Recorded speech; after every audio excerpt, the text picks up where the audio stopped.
আরে ছুটকি, তুমি কি স্কুলে যাওয়ার জন্য এসে পড়েছো? দাঁড়াও, আমি রাজুকে ডেকে দিচ্ছি, এখানে বসো তুমি। রাজু, তাড়াতাড়ি ঘুম থেকে ওঠো, তোমার স্কুলের সময় হয়ে গেছে, তাড়াতাড়ি ফ্রেশ হয়ে নাও। এই নাও, তোমার জন্য আমি মজাদার খাবার রান্না করেছি, তাড়াতাড়ি খেয়ে নাও। আমি একাই খেতে পারবো না, তুমি আমাকে খাইয়ে দেও।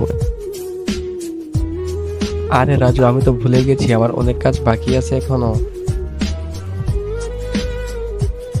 আরে তাই তো, মা তো আমাদের জন্য অনেক কষ্ট করে, অনেক রান্নাবাড়ি করে, অনেক কাজ করে, তারপরও আমরা মায়ের কষ্ট কেউ বুঝতে পারি না। মা তো আমাদের জন্য সারা জীবন অনেক কষ্ট করে থাকে। এবার আমি একটা কাজ করি, আমার মার কষ্ট হতে দেব না। আমার মাথায় একটা বুদ্ধি এসেছে, আমি এবার যাই। আবার মা কাজ শেষে এসে আমাকে দেখে অবাক হয়ে যাবে। তার আগে বলো, তুমি টাকাকে বেশি ভালোবাসো নাকি নিজের মাকে? যদি নিজের মাকে ভালোবাসে থাকো তাহলে অবশ্যই ভিডিওটিতে একটি লাইক দিয়ে চ্যানেলটি সাবস্ক্রাইব করে দিবে এবং কমেন্ট বক্সে তোমার সুন্দর নামটি লিখে যাবে। আর আল্লাহর জন্য অবশ্যই লাইক সাবস্ক্রাইব করবে। আরে আমার ছেলে তো একা একাই সব কিছু করে ফেলেছে, খাবারও খেয়ে নিছে, রেডিও হয়ে গেছে। আরে আমার লক্ষ্মী বাবা, তুমি আমার সোনা মা, চলো মা আমরা এবার স্কুলে যাই।